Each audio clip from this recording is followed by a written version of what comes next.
Nina is a shitty spy. She's a horrible spy. The whole point of being a spy is to do some recon, get in there, nosy around, and report back.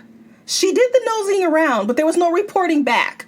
It's like, hello, the Fjordans are kicking your ass. You need to report back.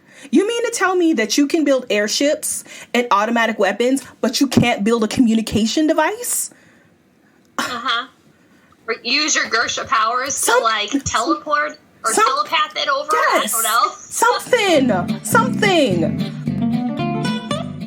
Welcome to the Novel Universe with your hostesses Ashley and Dawn. We rate and review the newest and most buzzworthy books. We are true book club girls who don't always agree, but do enjoy a good book discussion. I'm Ashley, the fantasy architect. And I'm Dawn, the criticizer of books. Grab your favorite beverage and come and enjoy our universe. Hey everybody, and welcome back to the Novel Universe with your hosts Dawn and Ashley. And today, just coincidentally, we read Rule of Wolves by Leigh Bardugo, and Shadow and Bone is on Netflix right now. We did not plan that. I think the publisher did, though, because it's ironic that the book is published around the same time as the show release, so I think the publishers did that, but anywho. You know they did. Yeah, they did. They totally did. I forget, do we do the synopsis first, and then the... Yes. I should know this. We've been doing this for a year, and you think we would know? A little more than that. You think we would know? Okay. All right. So here is the synopsis of Rule of Wolves.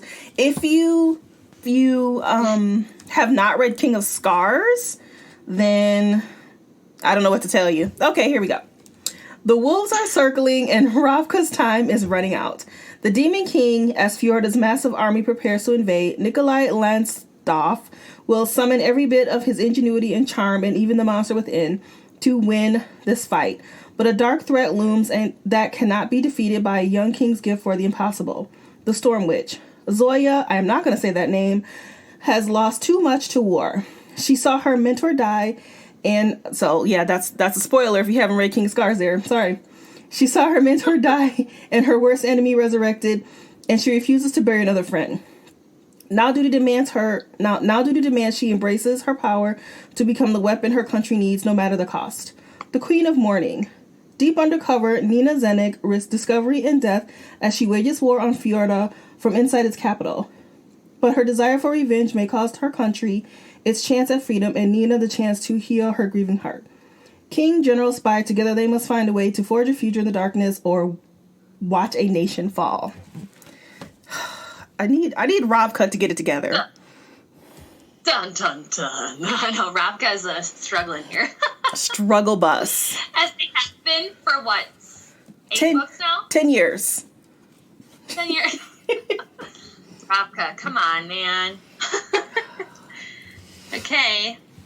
You ready for our rating? Yeah. Okay. I gave it a 4. Okay. A 4. What did you give it? I gave it... I went back and forth on this. At first I was like, it's a reluctant 4. Then I kind of went down to 3.75. So maybe by the end of our discussion I might give it a 4. But right now it's between a 3.75 and a 4, which is not good for me. So yeah, I'm a little bummed.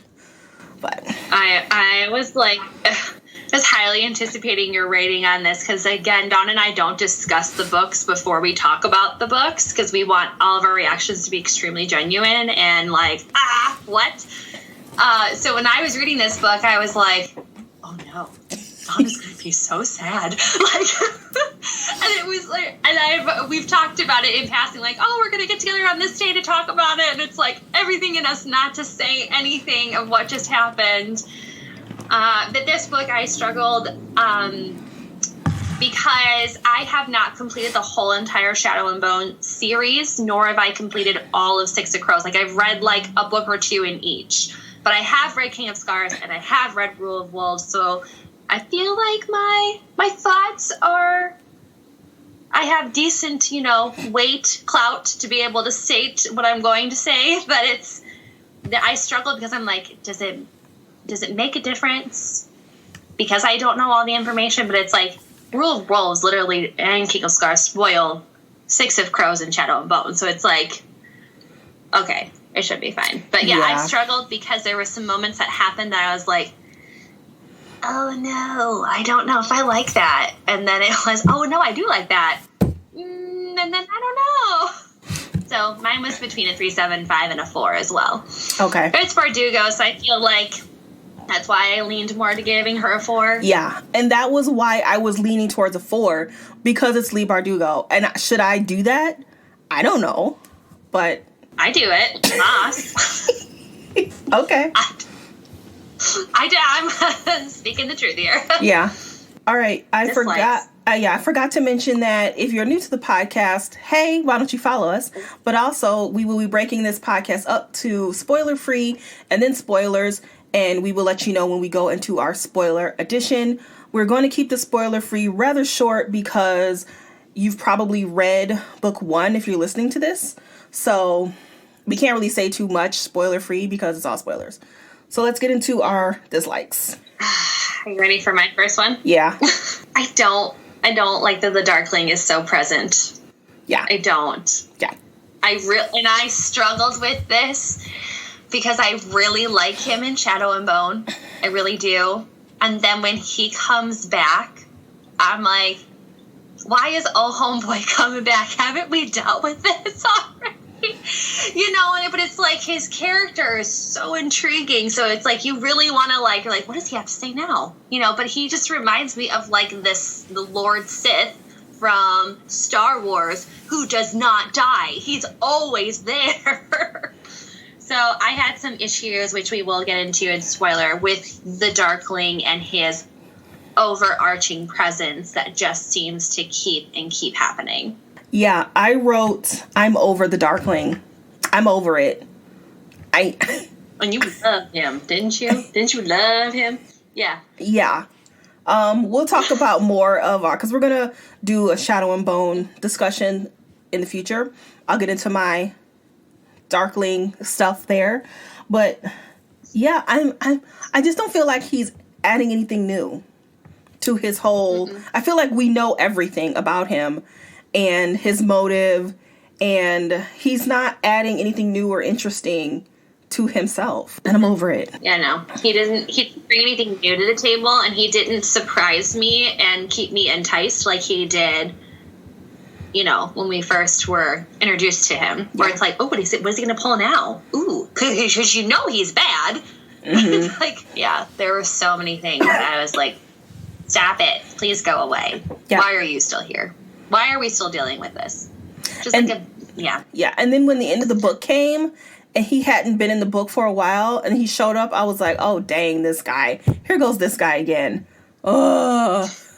I was like, just skip it. Skip everything coming out of his mouth. Yeah.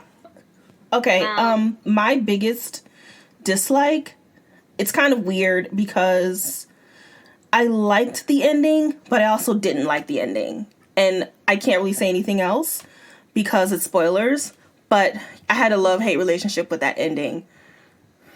So. Me too. I agree. There were some things where I was like, okay, I feel like we had to sacrifice our ending to make people happy. But I'm not happy with how I'm not happy with it though, because I get it at the same time, but it's like, Bardugo is not scared to kill people off. She's not. No. Don't get attached. She'll take them out. So when that didn't continuously happen, I was like, oh, I was expecting you to, but I'm kind of glad you didn't. But I don't know, maybe I'm not glad that you didn't, because it's just what's been expected of her. Yeah. I did not like Mayu's POV. That's the second one on my list. Go ahead. That girl could have just been shipped out somewhere else. It was snooze fest when it was her story part, and I was like, at first I was like, who are you? Like, what are you doing? Yep. Like, why do we have to have more of you? I was actually hoping more for the evil shoe queen, if you will, to be more of a prevalent person that we followed. Yes. And instead we got Mayu, who is a, assassin in this book. No. Yeah, it was not. No. I agree. Especially since Makai started the book off. And she started off so well. Yeah. I was like, yes, here we go. A new villain. I'm all for it. And then it switched to Mayu. And I was like, oh, no. I don't care about this girl. And it could... if all of this had have happened more in book 1, because she had a big presence in book 1, which I totally forgot about that, then maybe. But by the time we get to her in this book, I do not care about her or her brother or what the Shuhan is doing. I don't care. It just made the book longer. Yeah. No, you could have easily saved 150 pages without her little 2 cents in there. Yeah. Because I don't know. I wanted more of our other characters or even our new villain. I was like, bring her on. Bring, what is her name? Aria, whatever the... Eerie? Wait, who are you talking about? The evil queen's sister. Do you know what Eerie? her name is? Ari. Is it A? Eerie. Aria? I think it's just Eerie. ERHI. I wanted... Aria. It was Aria. Okay. Anyway. Aria. But I wanted more of her and her sister and this, like, crazy relationship that they have going on. And it was like, you and her brother. Oh, he's not here. Oh, he's being poisoned. Oh, wow, look at that. Okay. Yeah, Can we get back to Ravka, please? Thank you. I get why she did that, why Bardugo did that. It's because she's really trying to show how hated the Grisha are and the lengths that other people are going to go through to use them to win the war. I get it, but I still didn't care about Mayu and Raheem or whatever his name was. Yeah. Her brother's name? Rayam. I do whatever. What was another one of your dislikes that I just did my Mayu one? And this kind of goes along with the Mayu one. I felt like this book had too many adversaries. There were too many foes. And usually a book has one main villain, which can be, it can make a book slow because we're focusing on just the Darkling. But in this book, we had like the Darkling and Makai, who was from Shuhan, and then Fjorda, and then we had this mysterious thing happening, and then we have the Kirch. It's like, oh my God, it's too much to focus on. Mm-hmm. And when I feel like even though the book is over 500 pages, there were still characters and lands that were underdeveloped because there were so many. And I think it was the Shuhan. That whole situation was wrapped up way too quickly. It was underdeveloped because we got the Blights, and then we got the Darkling, and then we got the Fjordans, and it was just too much. Yeah, there were too many bad people. It was. Too many problems happening all at once. And I was like, okay, I could understand if, like, we were introduced to each of these different territories and really understood, like, what was actually happening. But instead it was, like, a little blip here, a little blip here, a little blip there. And then it would keep coming back. And there was no consistency with why we are so stuck in all of these, except for connecting characters. That's the only thing I could say, is that she did it to connect her character story and how everyone was, like, sort of interwoven and whatever. But it was just too much. Yeah. Too much to keep track of, because at first I was like, okay, who are we finding now? And whose problem is it now? I would go kind of back and forth with it. What else you got? I thought that there were a couple of holes in the story, and here's one of them. I enjoyed Nina's chapters far better than King of Scars, because that was my biggest issue with King of Scars. It was too much Nina, and I didn't like it. It wasn't interesting, but Nina is a shitty spy. She's a horrible spy. The whole point of being a spy is to do some recon, get in there, nosy around, and report back. She did the nosing around, but there was no reporting back. It's like, hello, The Fjordans are kicking your ass. You need to report back. You mean to tell me that you can build airships and automatic weapons, but you can't build a communication device? Or use your Gersha powers to, like, teleport or telepath it over. Yes. I don't know. Something. Oh, that drove me nuts. The dead. She could have used the dead to communicate. That is what I had. Put that in the spoiler, but I do think that's what I had. I was like, you mean to tell me she couldn't, like, use dead soldiers or something? She didn't even use her power. Like, she can communicate with the dead. She can raise a dead army. And I'm sorry if this is a spoiler, but she didn't even use it in this book.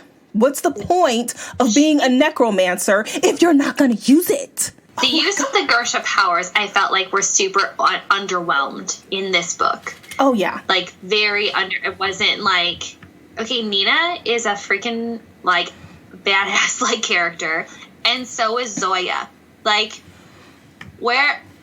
and all of the sun summoners that are there as well. It's like, okay, where is this mighty power that's supposed to be, like, holding back the darkness and kind of keeping everything in checks and balances here? I don't understand. But no, I agree. I agree with Nina. I do. Yeah. Because I was always like, so when did she talk to them? When did she, like, let them know what's happening here? Because I feel like she's been over here with Annie and, like, or Hannah, and, like, she hasn't told Nikolai or Zoya what's happening yet. She hadn't. Or she's just over here for an extended stay, and she just collects her data. Yeah,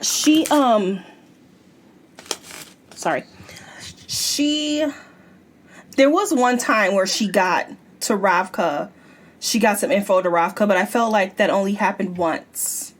She's living in the house of the frickin' general.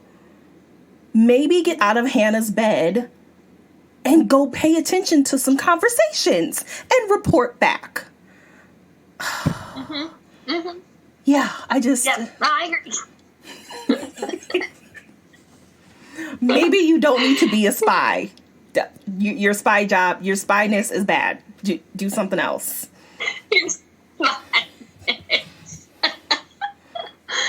Oh, I can't really say anything else about getting into a spoiler, just because I have some intense feelings on things.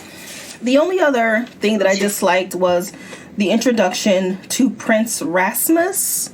He's the Prince of Fjorda. And his only purpose seemed to just be to develop the other characters.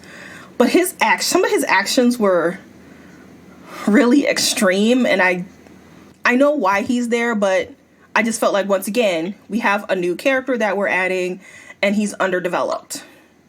Because didn't have time to really develop his character. But that's all of my dislikes. Okay. All right, well, we're going to move on to our likes. World building. I did like the world building. I did like the differences in just how she puts together, Fjorda and the Shuhan and Ravka and the Fold and, like, just all the stuff that encompasses that. It's a lot. It's a lot of planning. It's a lot of interwoven stories. And I did appreciate that, because I don't feel like we're reading into, like, Hunger Games and Harry Potter and Divergent again. Yeah. Like, I feel like we finally, like, have stepped out of that, like, realm of worlds that all seem the same. And this is, like, completely different. And it's still maintained its own. Okay, so once again, I liked everyone's ending. Is it pandering to the reader? Yes. It totally is. You are correct, Ashley. However, I didn't hate it. Because if you are a frequenter of the podcast, you know that Ashley and I sometimes we make a list of things that need to happen in order for me to be satisfied with the book. And I think everything was checked off in the last 20 pages because she was pandering to the reader, and I'm the reader, and hey, I was okay with it. Yeah. And that's okay. And that's okay. That's totally fine. I loved my biggest thing is, like, we've spent so much time in this Gershaverse, right? Like, this world, and the Gersha being sought after and killed and belittled and just used and abused left and right. And I really love that. I feel like in this book, we were able to see what had happened to them and how they're choosing to move forward past all of that hurt and sadness that's been used against them. And I mean, they were basically crafted as weapons of war. And it's like, and belittled into thinking that, you know, nobody loves you, only I love you, I'm only here for you, like all this stuff like that. And it's like throughout this whole book, I feel like even with, you know, Jenya and Zoya and Nina, like you were able to finally see how they're moving past all of those past hurts that have happened.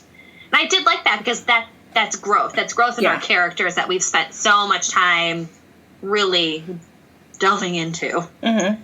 So to see that, I'm like, okay. I love that because they were almost like reminding each other, like, this is not who we are now. Like, we've moved past all of that.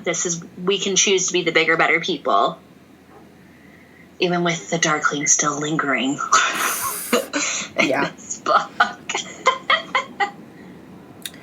I liked Zoya's development the most, even more than Nikolai.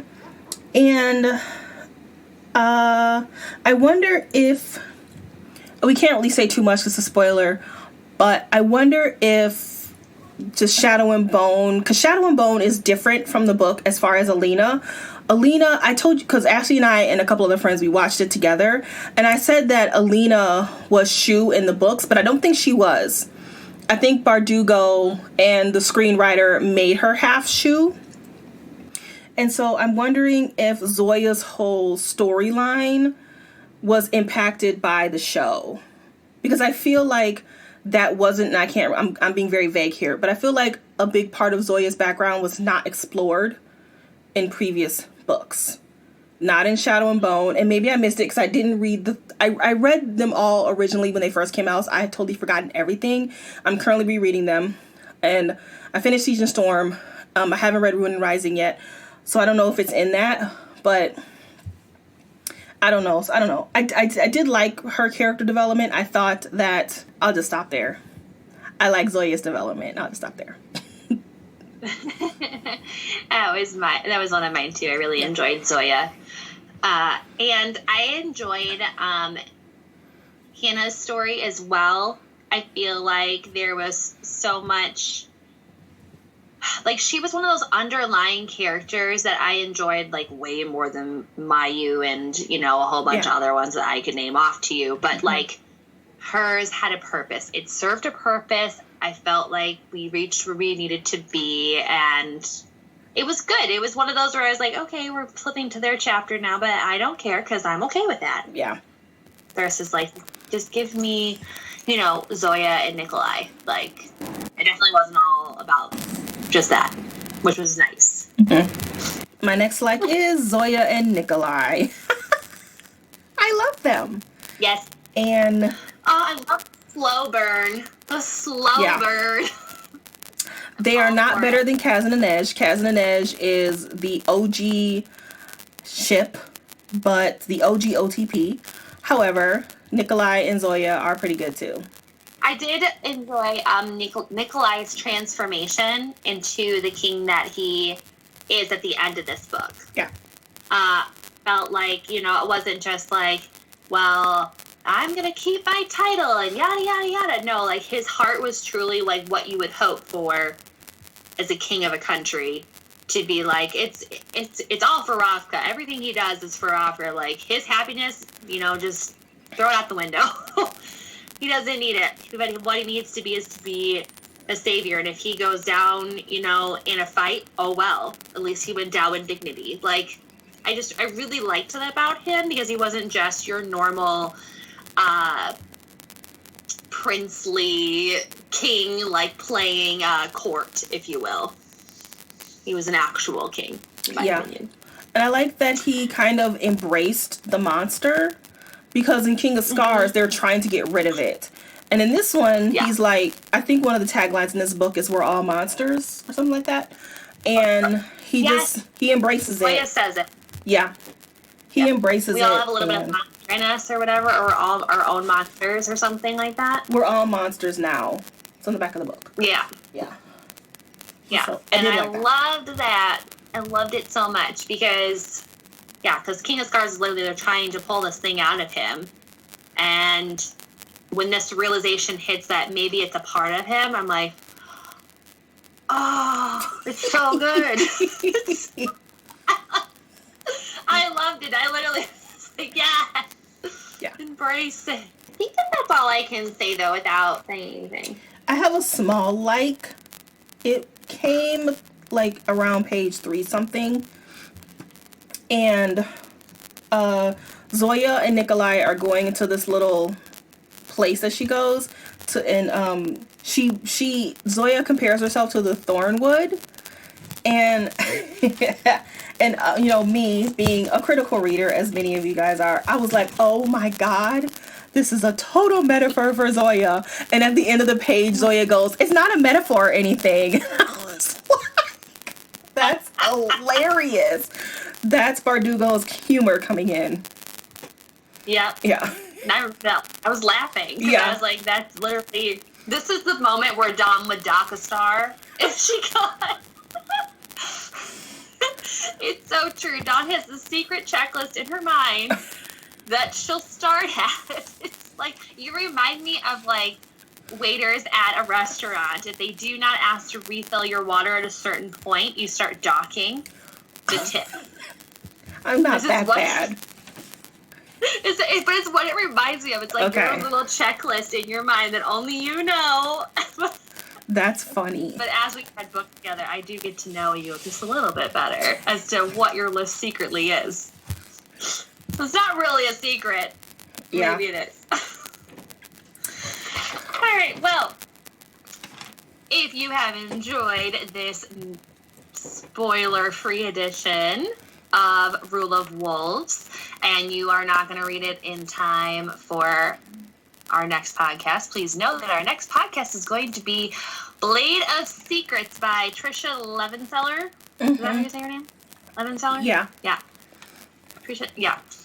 I always get her and another author mixed up every single time. Oh, I get her and 2 other authors mixed up. It's Tricia Levenseller, Adrienne Young, and Heidi Heilig. I get those 3 ladies mixed up. I don't know why. Yep, it literally is. Anyway, so that is our next book. We are going to be doing Blade of Secrets. And again, please like and follow us anywhere you get your podcasts. You can also find us on Instagram, where we kind of post our next books and things that we're reading and what we talked about. But we're going to spoil Rule of Wolves in 5, 4, 3, 2, 1. Okay, what's first? Oh, you know what I forgot to say? Dang it! I forgot to say in the spoiler-free edition. Maybe I'll cut it in there. I'll edit it in there. I forgot to say that my favorite part of this book is the last sentence. That last sentence was everything, man. I was like, hell yes. Oh my god. It made it worth it. It made it all worth it. Would you care to share with our audience the last sentence? Okay. So yeah, now we're in the spoiler edition.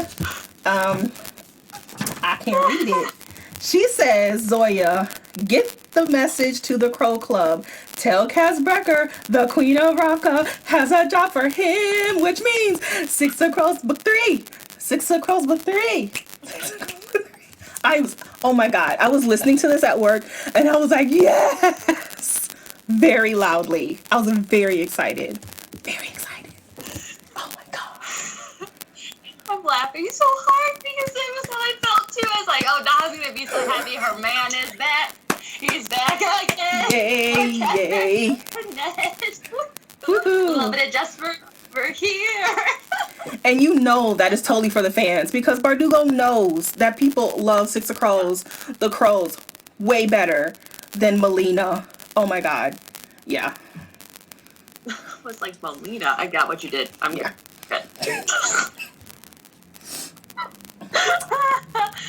Yeah. No, that was my, like, other little like in this book was because, like I said, I have read Six of Crows. I was so happy with the crow bond throughout this whole entire book. It was like their bond still held true and like they were intermixed in there, but it was also like their own story at the same time.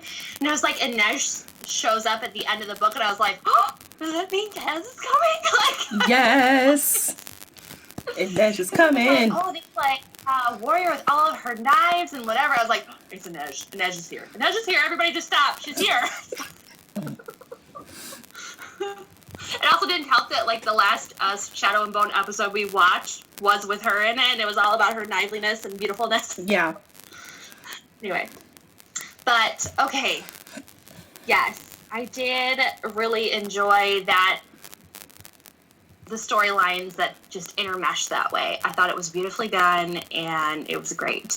I did not like having Mal and Alina sprinkled in there, like I had said before, as my other, like, dislike. I just didn't think they needed to be there. I was like, just give them their peace, man. They had done enough. Just let them have peace. Leave them alone. You don't need to bring them back in. Just don't do it. It's fine. It's not her war anymore, or his. Well, I think Bardugo once again did that for the fans. She just this was the last book, and maybe this might be the last book in the Ravka story, because we're going back to Ketterdam, which is across the fold. Wait, is there a fold? There is no fold. Yeah, their fold's gone. But we're going back to Ketterdam, which is a totally different... it's in the same world, but yeah, it's like... Yeah. So I think this was her saying, letting all of her characters say goodbye to the fans, which I get it. Did I care for it? No. I was just like, Mal too was still just like, bleh. That's what I think of Mal. Bleh. Booty. He's still booty. He is booty. Mal is booty. And I was like, oh, yay, here they are. They're back. Okay. It was so underdeveloped that was my other, like, biggest qualm with it, is that it was just like, we're going to bring them here, and then, oh, wait a minute, here he comes. He's stabbing him with the thornwood. It's fine. No worries. And then they just kind of sprinkle off and do their own thing. And then they're like, it's okay. It's fine. I completely forgive you. It's not your fault. And then they, like, go back into their corner. Like, it was just, I get why. I do. I do the same thing. It's fine. It's still. But, please talk about the Darkling. Oh my gosh. Like, first of all, it's not happening. Like, he's gonna awaken. He's gonna somehow find a way to get his powers back. Just wait. It's fine. Why is he still alive? Why have we not killed him? And then the contemplation on, do we kill him? What do we do with him? Was driving me bonkers. Just get it over with. Get him out of here. Like, why is he still here? At first I was like, ew, he needs to go. But that last sentence, hello, we need to keep him alive so that the crows can kill him. Hopefully. Maybe. He was just not as enticing as he was before. And I was like, just get him out of here. And then, it still was Zoya and Jenya. And it's like, these women and Alina have been hurt by him so much. And even Jenya's, like, little, like, story about, like, you have done this and this to me, and I forgive you. I'm like, oh my gosh, girl. You have been through the ringer. Okay, just say goodbye to him. Let him be. We don't need to talk to him anymore. Agreed. Let's talk about everyone's endings. Because I said I liked them, but at the same time, I did not like them. I liked Zoya being... Okay, so for those of you who watch Game of Thrones, I had a Game of Thrones season 8 episode 6 moment for about 5 minutes. But then I was like, oh my god, really? This is on the throne? But I got over it because I thought it was fitting. She was the general. And Nikolai didn't want to be king. Even though I was like, oh my god, you mean to tell me we went through all of this for you to be like, meh? think I'm gonna be Stormhound now. Oh my god. That bugged me. But I got over it because I think that Nikolai is better as Stormhound. Especially after he met his father and he found out he has a sister. And he just is a better person when he's Stormhound. And yeah, so I was fine with that. Zoya, I think, would be a good ruler. I think she came to terms with everything. And she's ready to move on. Like you said, everyone kind of just like moved on from the Darkling and the Tricia stuff. And to build Ravka, yay. Nina and her whole jam. Okay, so this is where I was like, oh damn.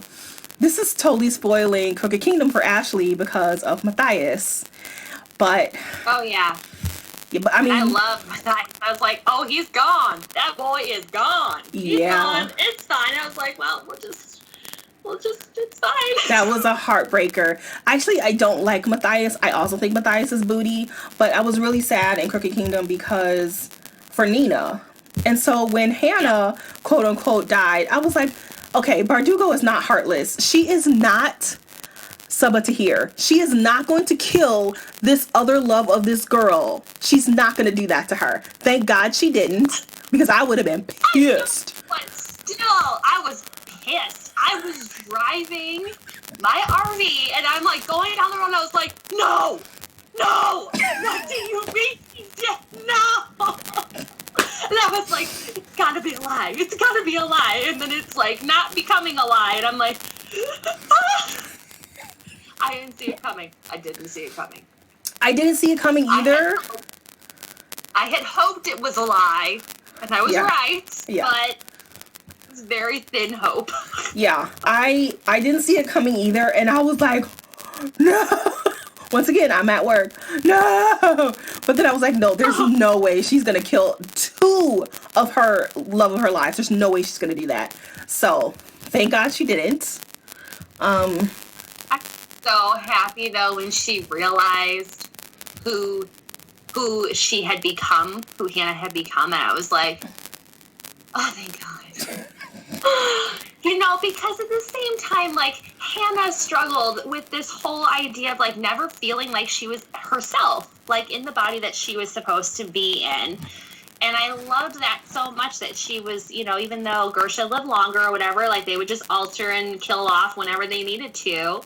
And the whole entire sacrifice that she had asked Nina to give, which was to become this other girl and to cease being Nina as we know it, right? And it's just like, it was just so beautiful. It was so beautiful. I loved all. I loved it all, but I wept. I wept with David, man. Oh my God. And you know what made it even worse? Is seeing him in Shadow and Bone and be like, oh God, he gonna die. This is not fair. Why would you let them get married just to kill him off? He did not deserve that. Oh, that hurts so bad. No. Oh, man. No, that timeline, I was like,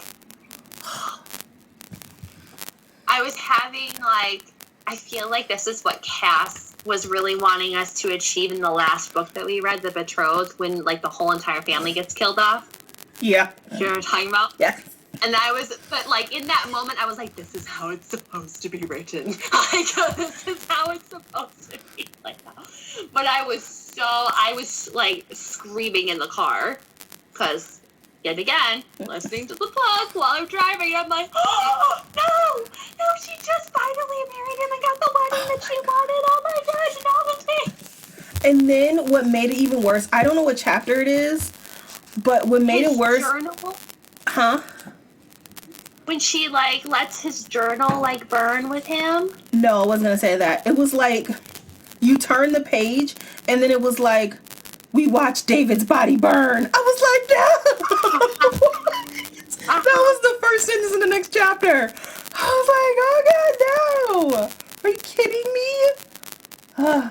It's just, it's that you just didn't want to face that it happened. I was hoping so hard that he just got knocked out real bad. No. Not. No. When the next chapter heading was and David's body was burning in the darkness, that was confirmation. That was it. Yeah. I was so, and poor Jenya,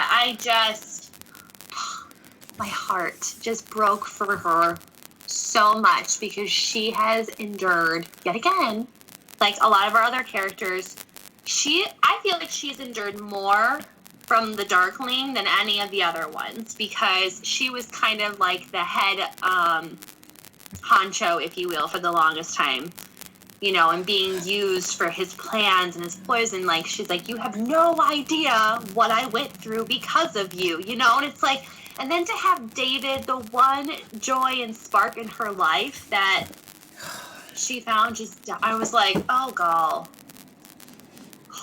I would have rather Tamar or Toila died. Like, Thank you. Send someone else to die. Yeah. Not him. He He didn't deserve that. He didn't deserve it at all. Nope. I mean, I guess I try to figure out why, and I guess I see why, and it's because he didn't want to be a weapon anymore. And his death was kind of like, you know what? We need to figure out another way to live here, because I'm not going to build these weapons just for someone to one-up us and build an even stronger weapon. And he kind of embodied that. So I get it. Once again, did I like it? No. And I see what she did, because the whole entire time in the book, he's like, I'm not doing it. I'm not becoming a master. I'm not doing it. I'm not building a weapon of war like that. I'm not doing it, even though he very well could. You're just tired of being manipulated like that, you know. And I really do, to comment on Zoya being queen, I can see why she was chosen to be queen. I mean, like, what better person than a general of your country to rule it, to actually know the inner workings of it and whatever. I loved the whole dragon stuff, by the way. Okay, that's where I was like, what? Oh, no. I don't know how I felt about that. It served as, like, magic with no bounds type of a thing, because she was then deemed a saint, and I see, like, where Bardugo was going with that is that the saints, like, almost beheld the same powers as the Gersha, but at the same time, it was like, now she's become this thing who now has two different powers intermixed together, and it's like, now she can just turn into a dragon, and she's gonna live for God knows how long now, because, you know, she's got that in her, and all just the immense power that she has. I'm like, okay, I don't know. Yeah, I don't know how. I mean, I guess it was cool. It wasn't a Deus Ex Machina. Like, it, you know, it was foreshadowed that she had, you know, dragon slit eyes sometimes, and I think her mentor was a dragon or something. I don't know. I don't remember. But I was just like, really? We're turning into a dragon now? Oh my God. I don't know. I'm indifferent. Thrones has started again. Right. But I liked it though, because I liked her being the queen, because Nikolai literally, in my opinion, served as a better general. Like, he serves as a better general for, like, I will go down with my country. Yeah. Because he would just go into all these battles, and it's like, dude, you ain't married. You ain't got no heir. That's a little, like, stupid, because you got no one to carry on the title. However, he didn't associate himself with that title line, because he's like, no, I'm a bastard-born son. Like, I know that this is not my real line of lineage. Mm-hmm. You know, and I did like that, because it was like, that's how they were able to be together, is because she couldn't marry him because he had to marry a princess or whatever to keep the line, whatever. I still think that that's dumb, by the way. If you're the king, can't you just change the rule? Yeah. You should be. Who you're gonna be with? Like, isn't that what Hannah said? Yeah. Well, I mean, she did. Yeah. So why? Because she literally, I'm gonna give Nina I'm gonna give you titles and land, and then I can marry you. Yeah. So I'm like, okay, Nikolai, no. But Zoya was just like, whatever you say, Nikolai, I guess. Because it's fine. I'll just kill you later in your sleep. That's just how I felt with her. Well, speaking of Zoya, what I was saying in the spoiler-free edition is that in the books, she's passing, so she's blue-eyed and pale. So she's passing as Ravkin, but she's half Suli. And it's It's not in the show, because in the show, she looks Sully. She's not passing in the show. And they don't mention it. They don't call her out on it like they do Alina for being Shu. So I'm like, was that foreshadowed in previous books that she was mixed? Or did she get inspired by the show writer, who I think the show writer is half Asian, and so she kind of put that into the Alina character for Shadow and Bone show? Or I don't know. I don't know if this was pre-planned, and it was foreshadowed in different books, or if she added that at the last second. I don't know. I liked it. I thought it really added to her character for being, for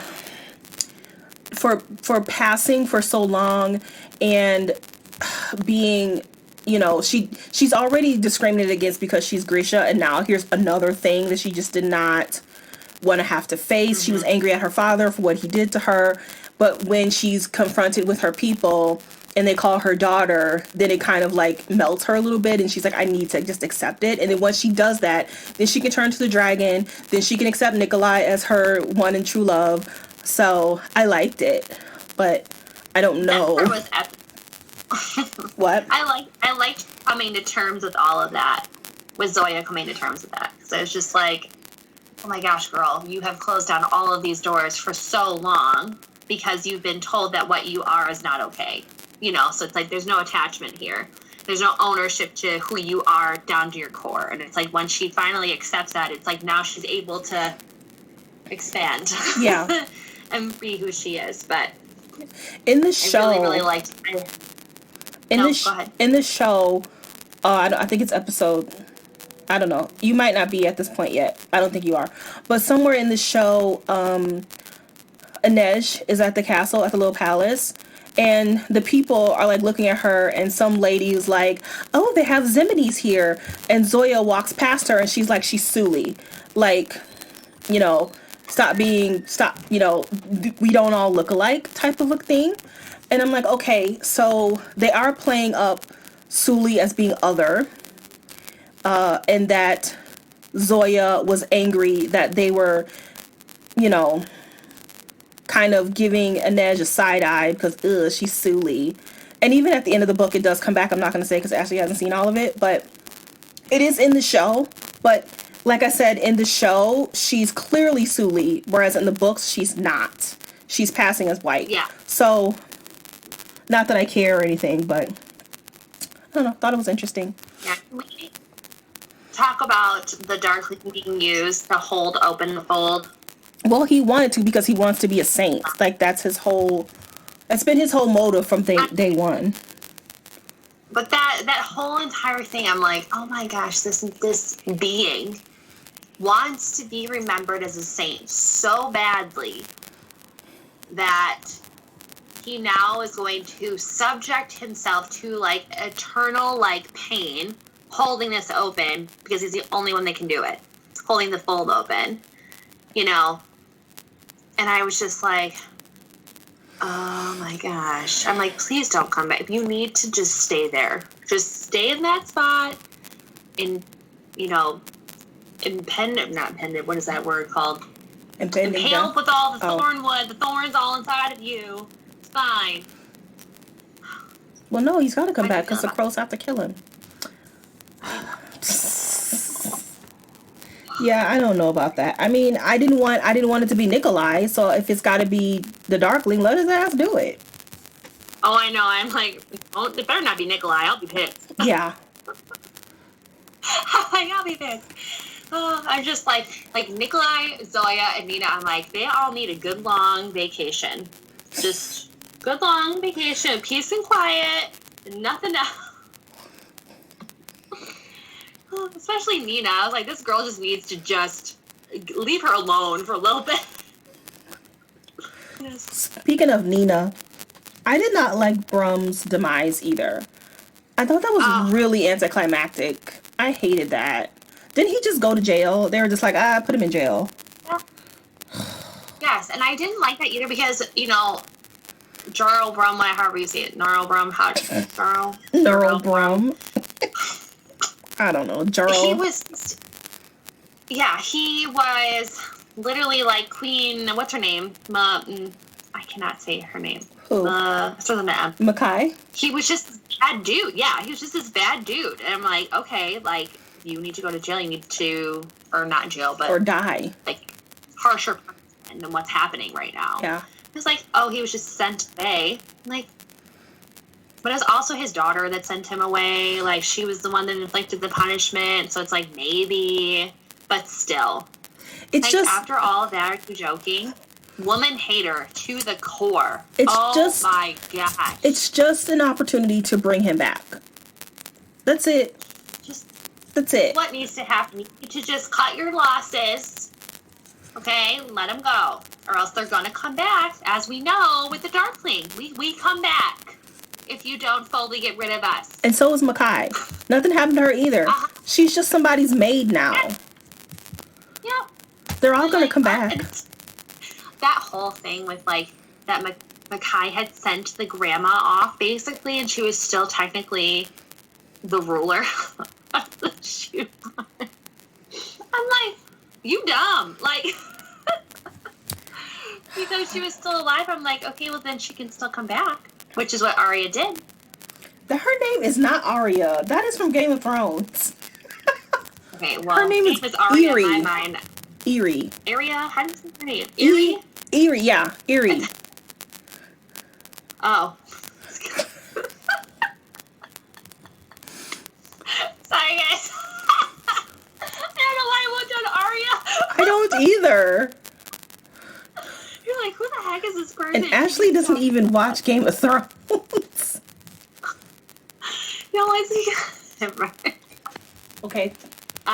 Sorry about we that. can also talk about how beautiful the cover is because it's like a giant thornwood and it's beautiful. Yeah, it is a nice cover. It's beautiful. And it has a wonderful map on the inside, which I really wish I had while I was reading. Just saying. Yeah. Do you have anything else that you want to add? No, I think we got it all. Oh my God. We got everything. Something fell in my room, sorry. I think that we got everything. Yep. I'm just so glad that Zoya and Nikolai are together. Yeah, that little scene in that little wherever they were, and he basically just like, garden? Huh? No, not the garden. Or garden? No, they were in some kind of like cargo hold, and he like basically proposes to her, and she's like, nah. I was like, oh no, that's hard. That's hard. But it all worked out in the end. Yes. Yeah. But it was great, though. Yeah. I loved it. Loved it so much. But, yeah. That's all I got. All right, guys. Well, that has been our full in-depth discussion of Rule of Wolves by Lee Verdugo. We hope to catch you in the next podcast when we will be discussing Blade of Secrets by Tricia Levenseller. And until next time, we'll catch you in the next podcast. Bye-bye.